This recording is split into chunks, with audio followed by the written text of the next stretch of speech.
Today, West Ham United announced a permanent signing of centre-back Jean-Claire Todibo. He makes the £32 million move from Ligue 1 side Nice. Elsewhere, West Ham today announced the departures of Kudus Soler and Evan Ferguson after, it's fair to say, pretty bleak loan spells at the club. And finally, Mohamed Kudus could be on his way to Chelsea. They've expressed interest in the Ghanaian winger. All of that is to come on the first of the summer's West Ham United transfer rumour show right here on West Ham Unofficial.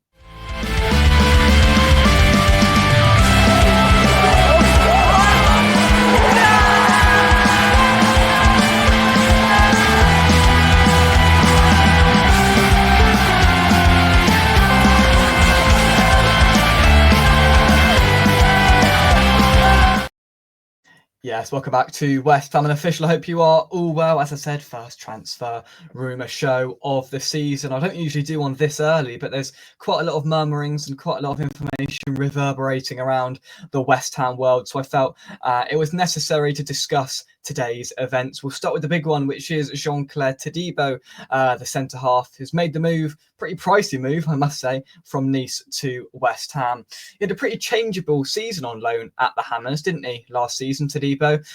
He indicated some real quality in some games, looked like a Rolls Royce, some suggested at some points, but also he had moments of real classlessness as well. And a couple of moments I was thinking, blimey, this guy can be a little bit of a liability. My mind goes to Ipswich away a couple of weeks ago, where he really just struggled a couple of moments and left himself in really difficult situations. And of course, there's also the conversation to be had about his fitness.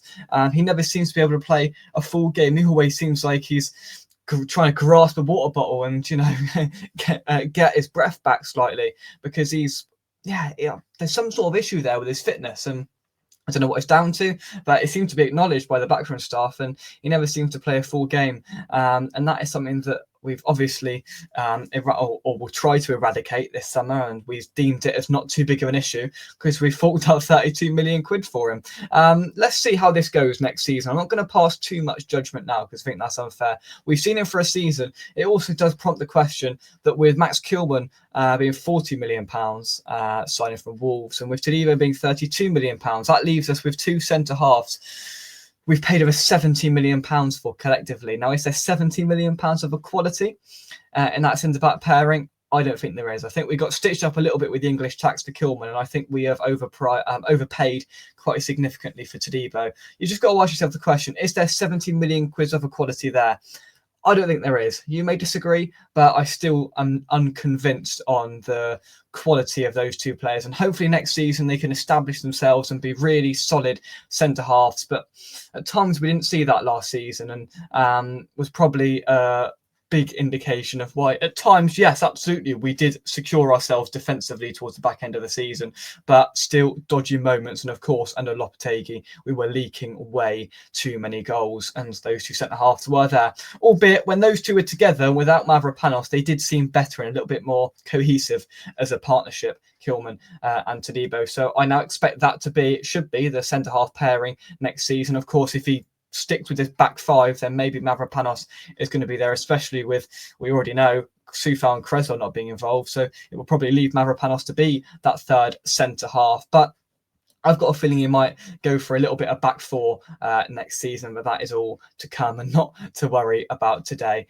There was a whole thing put on the West Ham United website about this today. I'll just read a little bit out for you. West Ham can confirm that Todibo will complete a permanent transfer from Nice on the 1st of July with an agreement with the Ligue 1 club. The France international defender arrived last summer on an initial season-long loan with an option to make the transfer permanent, and we have triggered that option in the contract. Now, there's reports suggesting £32 million is the fee, €39 million.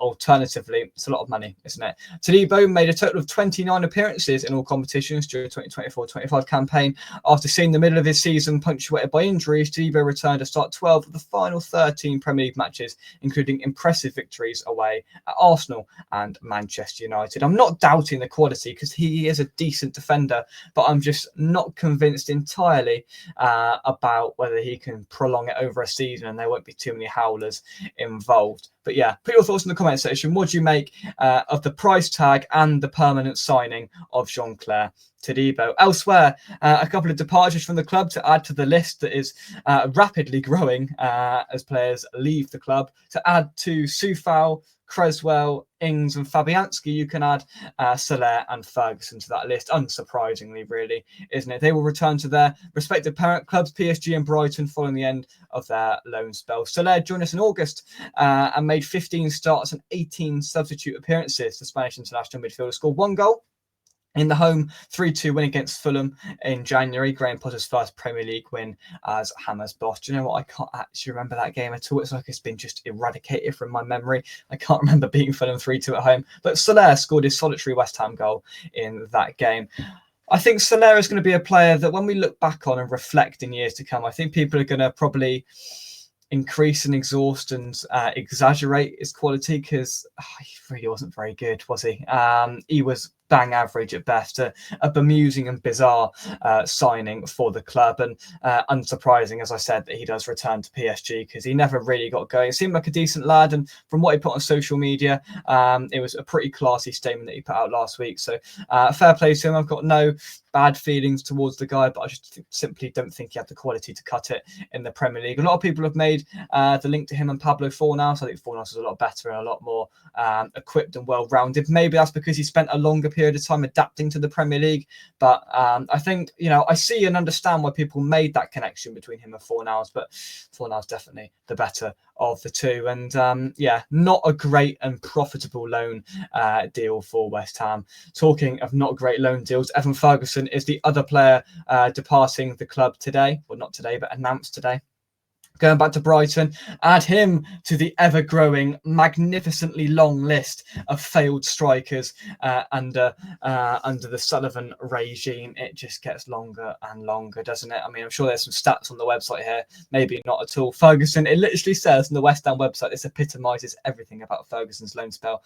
Ferguson arrived in January from Premier League rivals Brighton. The Ireland international striker made 1 start and 7 substitute appearances. Thank you for your contribution and commitment to the club. No stats because he didn't score, he didn't assist, he had no impact whatsoever. I can vividly remember Ferguson coming on was it Arsenal? No, it was a home game. It was his first game. And the first thing he did was like jump up and head it. And it was like, oh, we've got a Tiger man. Oh, we've got somebody who might be a bit of a focal point up front. Obviously, with Fulkrug being out for such a long period of the season, and with Antonio's incident, we had to get somebody in. And I wasn't against the signing when it was initially confirmed. I had my reservations, and unfortunately, they were proven to be correct in the end. But it was a guy with no confidence, a guy that had a pretty good purple patch 2 seasons ago at Brighton, but then fell off a cliff, and you could see his confidence was at rock bottom. It was in fact at Arsenal away, I'm right, well, we had that breakaway to double our lead and go 2-0 up, and the ball was played to him and he just couldn't get the ball out of his feet, and he really struggled. And I think that just showcased everything about how his confidence was just so low. And when you're like that as a striker, on your day, you get a lucky bounce or a lucky touch and you get a shot away and you score, but he just didn't have the rub of the green, and he never really got going. I did feel for him a little bit, but just simply didn't have the quality to cut the mustard. And as I said, added to the long list of failed strikers at the mighty Hammers.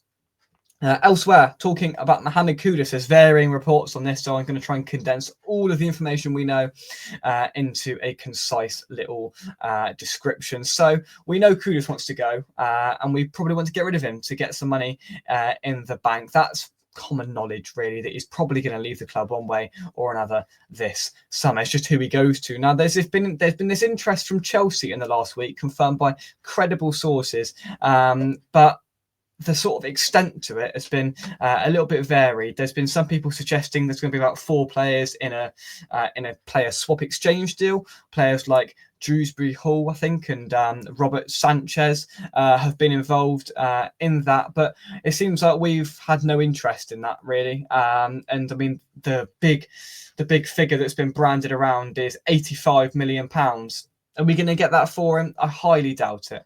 But yeah, look, Chelsea have been willing to offer the likes of Robert Sanchez, a keeper, of course, which we do need this summer, and Kiernan Dewsbury Hall, which I mean, it doesn't really float my boat, really, to be totally honest. And listen, if we could get anything above £70 million for him, brilliant. Take it, snap your hand off, take the money, job done.